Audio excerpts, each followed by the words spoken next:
UP में SIR की अंतिम मतदाता सूची जारी होने के बाद से हड़कंप मचा है, जिसमें 2,04,45,300 मतदाताओं के नाम काट दिए गए हैं। इस लिस्ट में यह कटौती मुस्लिम मतदाताओं या मुस्लिम बाहुल्य क्षेत्रों की बजाय उन स्थानों पर ज्यादा हुई है जहां अब तक बीजेपी का वर्चस्व रहा है। इसी से जुड़ी एक रिपोर्ट हम आपको दिखा रहे हैं।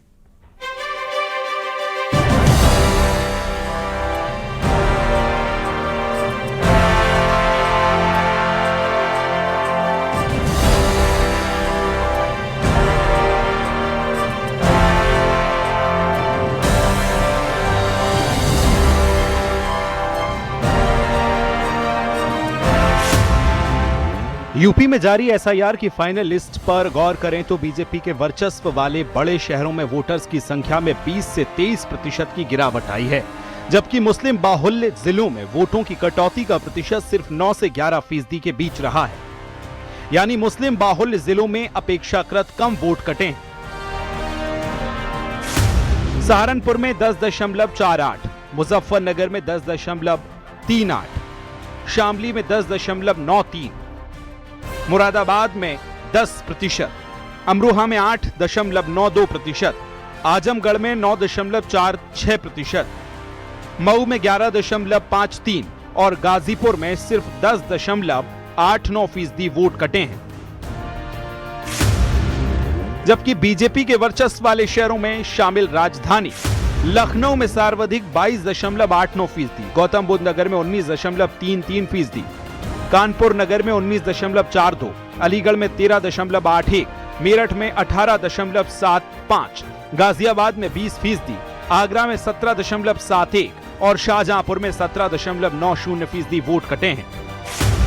इस लिस्ट ने आने वाले समय में बीजेपी की चुनौतियां बढ़ा दी हैं।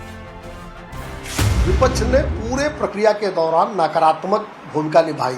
जिस तरीके से उन्होंने इसको कंडेम किया, एसआईआर के खिलाफ बोला, एसआईआर की ये प्रक्रिया बाधित हो, ऐसे बयान दिए, निश्चित रूप से वो हताशा और निराशा में है। उनको उत्तर प्रदेश के वैध मतदाताओं पर भरोसा नहीं है। जब जब फेयर और फियरलेस इलेक्शन होंगे तो समाजवादी पार्टी, कांग्रेस ऐसे विपक्षी लोगों को जरूर परेशानी होती है।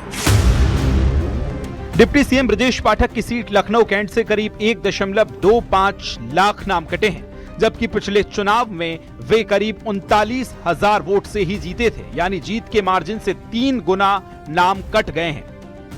इसी तरह वित्त मंत्री सुरेश खन्ना की सीट शाहजहांपुर से करीब 1 लाख नाम कटे हैं, जबकि वो सिर्फ 9,313 वोट से जीते थे।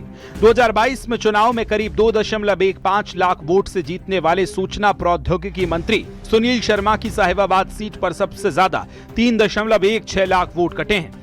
कैबिनेट मंत्री अनिल कुमार ने 6,532 के मार्जिन से चुनाव जीता था, जबकि उनकी सीट पुरकाजी पर 31,808 वोट कटे हैं।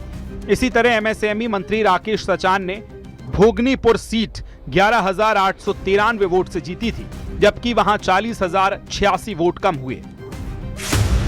इसके बावजूद विपक्षी दल यूपी में 2.4 करोड़ मतदाताओं के नाम कटने पर चुनाव आयोग पर ही निशाना साध रहा है। ये चुनाव आयोग जो है भारतीय जनता पार्टी का जुगाड़ आयोग है। वो भारतीय जनता पार्टी के हिसाब से काम कर रहा है और उनकी मंशा ठीक नहीं है। लेकिन हम लोग जो है अभी इसका अध्ययन नहीं किया। हम लोग ने विधानसभा वार जो है अपने बीएलए के माध्यम से माननीय राष्ट्रीय अध्यक्ष जी भी जो है वो विधानसभा वार डाटा मंगा रहे हैं, और अगर किसी का गलत तरीके से अगर नाम जोड़ा गया तो निश्चित रूप से हम लोग इसमें आपत्ति दर्ज कराएंगे। राजनीति के जानकारों की माने तो इतनी बड़ी संख्या में मतदाता कम होने का मुद्दा जरूर सियासत का केंद्र में रहेगा। ये मुद्दा निश्चित तौर पर आगे भी बढ़ने वाला है।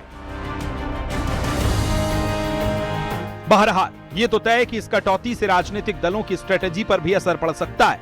2027 में विधानसभा चुनाव से पहले मतदाता सूची में इतना बड़ा बदलाव नए समीकरण बना रहा है।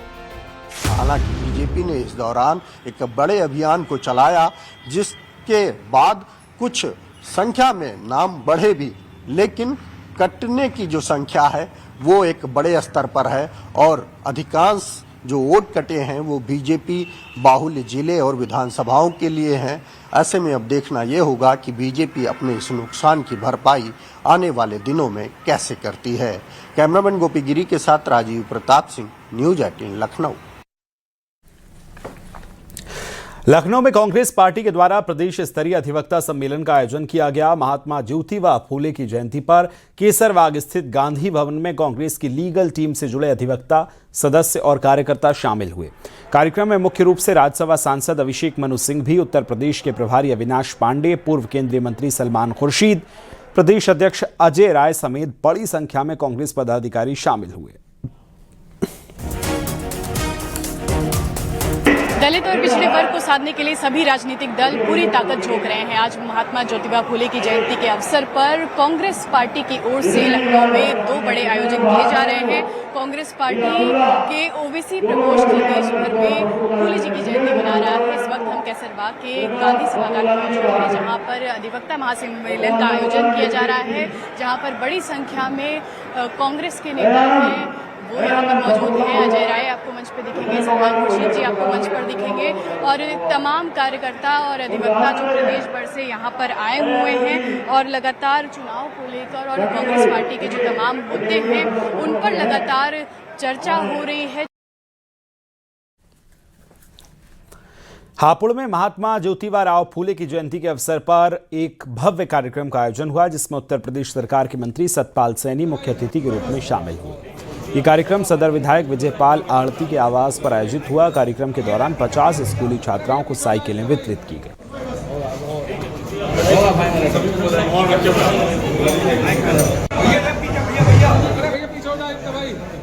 तो अभी हमने महात्मा ज्योतिराव फूले जी की चित्र पर पुष्पांजलि अर्पित कर उनको श्रद्धा सुमन अर्पित किए हैं।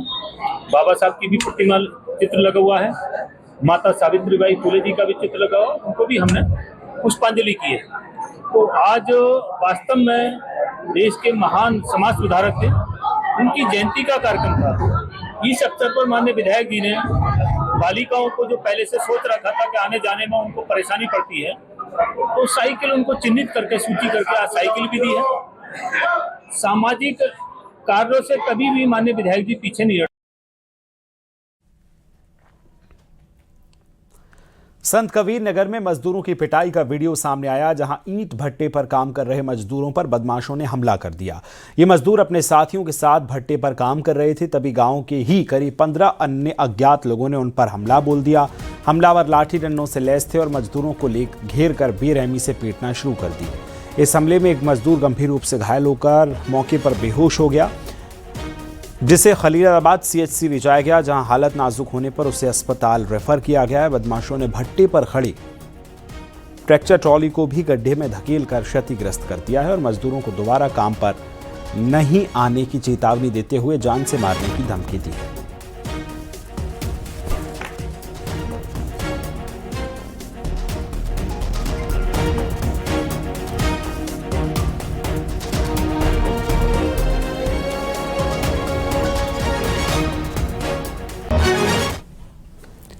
इटावा में एक इंजीनियर ने अपने परिजनों के साथ मिलकर 8 महीने की गर्भवती पत्नी की जमकर पिटाई की, जिससे महिला की पेट में ही 8 महीने के बच्चे की मौत हो गई।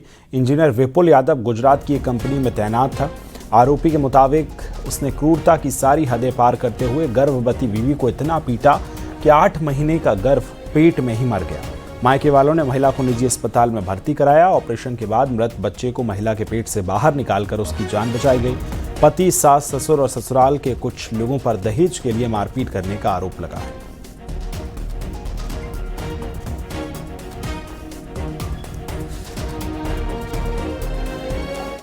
कुछ नहीं, ससुराल जाते हैं तभी मारा पीटी करते हैं, मारा पीटी करने का घर से बाहर निकालते हैं और रात में निकालेंगे जब करते तब घर से बाहर निकाले। दहेज के लिए प्रताड़ित करते हैं कि पैसे लेके आओ, गाड़ी लेके आओ, और जो कहते हैं प्लॉट के बारे में बोलते हैं। शादी तक से ससुर सास ये चीजें ज्यादा मांग करते हैं और पति को भड़काते हैं। मेरे कल को मारते, कल दिखाने के लिए तो उन्होंने दिखाया तो कुछ नहीं, ये बोल रहे थे कि यहाँ पे आई है तू कहीं और तूने ये बच्चा मार दिया, कहीं हम कुछ नहीं कर पाएंगे, तेरे माँ बाप कर जो मेरे माँ बाप ही करे। और इन्होंने न कुछ कराया न कुछ, आके सड़क पे मारा पीटी करने लगे। दीदी हमारी प्रेग्नेंट थी, तो हमारे जीजा जी दीदी को लेके आते हैं, प्लस रास्ते में ही गाड़ी में उनके साथ मारपीट करते हैं। प्लस फिर ये वहाँ पर बर्तना चौराहे पर ये अल्ट्रासाउंड कराने के लिए करते हैं। तो अल्ट्रासाउंड कराने के टाइम पे ये हमारी दीदी से लातों घूटों से मारपीट करते हैं। उसके बाद दीदी को हमने एडमिट कराया आशीर्वाद हॉस्पिटल में। आशीर्वाद हॉस्पिटल में एडमिट कराया तो उसके बाद ये 4 से 5 लोग आकर तो वहाँ पर हम लोग साथ भी आते करेंगे और दीदी के साथ जाना पड़ेगी। बस एक ही वजह है इनकी कि इन्हें दहेज चाहिए। हमने इनकी जो शादी की है, अपनी बहन की शादी की है, करीबन 25 से 25.5 लाख रुपए में शादी की। उसके बाद पूरा सामान दिया इन्हें। उसके बाद इनकी जो इच्छा थी कि हमें एक प्लॉट और चाहिए। गायिका आशा भोसले को हार्ट अटैक आया है, ये बड़ी खबर हम आपको बता रहे हैं। आशा भोसले को अस्पताल में भर्ती करा दिया गया है। हार्ट अटैक के बाद ब्रीच कैंडी अस्पताल में उनको भर्ती किया गया है। हार्ट अटैक की बड़ी खबर ये आपको बता रहे हैं, जहां आशा भोसले को इस समय हॉस्पिटल में ले जाया गया है। हार्ट अटैक के बीच अब ब्रीच कैंडी अस्पताल उनको ले जाया गया है।